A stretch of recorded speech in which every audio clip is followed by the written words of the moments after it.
I'd like to go over what I call the challenge drill. And the challenge drill is something that we want to practice in either 3 phases with regards to firearms training.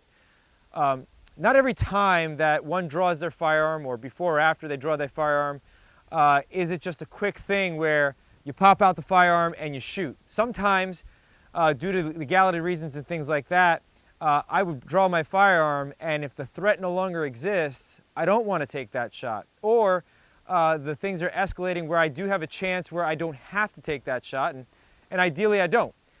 So we're talking about something called the challenge drill here, and how we can communicate to challenge our threat to not do something where we have to take their life or shoot.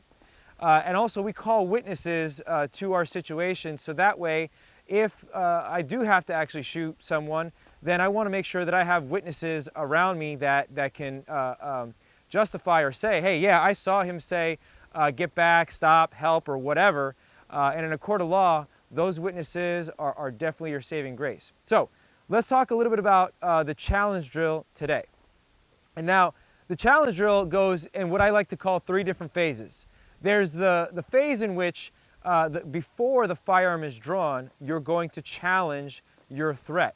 So if this target over here is my threat, and I'm in an encounter and things perhaps are escalating, before I draw my firearm, certainly I want to de-escalate the situation, walk away, do whatever I have to do. But if I don't have that option, or if I exhausted all those options, before I go to gun, if I have the opportunity, I'm just going to have my hands here and I'm going to say, get back, I'm in fear for my life, please get back, stay back. As you can see, I'm moving back a little bit too to get some distance if I can. But what I'm doing is I'm saying this at a loud voice, so that way folks around me can hear this. I want as many witnesses, whether in visual shot for me or not in visual line, but they can hear me as well. So I want to say, stop, get back, I'm in fear for my life, get back. If that works, great, then you've resolved the problem. However, if that doesn't work and you have to go to gun, we go into what we call phase 2 of the challenge drill. Now again, if I draw my firearm, I have the intention of shooting. However, in that split moment, if my threat is either paused or no longer exists, this is where this challenge drill comes into play.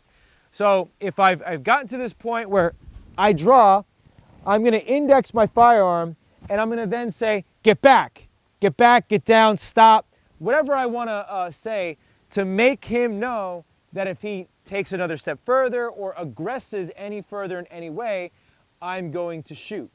So at this point, you are yelling essentially at the top of your lungs, get back, down, don't move, whatever you want to yell to draw attention to yourself, not only as a good guy, but the one here in the defense, as well as making sure that your threat doesn't aggress any further.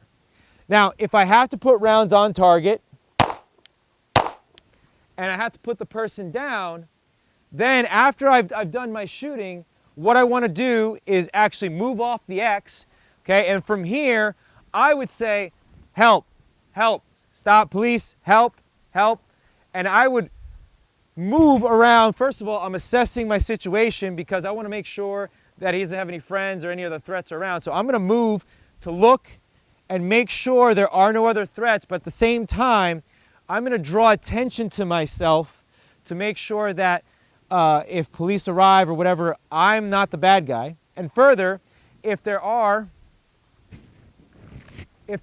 any other CCW holders or off-duty police officers in the area, I want to make sure that they're aware that I'm not the bad guy. It's quite possible that if shots ring out as another CCW holder, my attention is going to perk up and I might be inclined to hone in on the person with the firearm. So in that particular situation, I want to draw attention to myself by raising my hand, do what I do, keep my firearm in a ready position, but be in a position where I can draw attention to myself as not the threat, but the person who needs the help. So there's different phases of the challenge drill. I want to make sure that we're practicing this, because if every time I draw my firearm, I draw and I shoot every time, I ingrain into my muscle memory that I'm going to shoot, and that's fine. But we also need to ingrain a little bit of the ability to have the option to pause and challenge. So then that way, if we don't have to take the shot, we can certainly stay out of trouble and we don't have to actually take a life, which would be very nice. So that's the challenge drill in 3 phases: before the draw, after the draw, and after the shooting. Hope you enjoyed the video, and if you did, like and subscribe with the buttons below, and hit that bell to be alerted for future videos.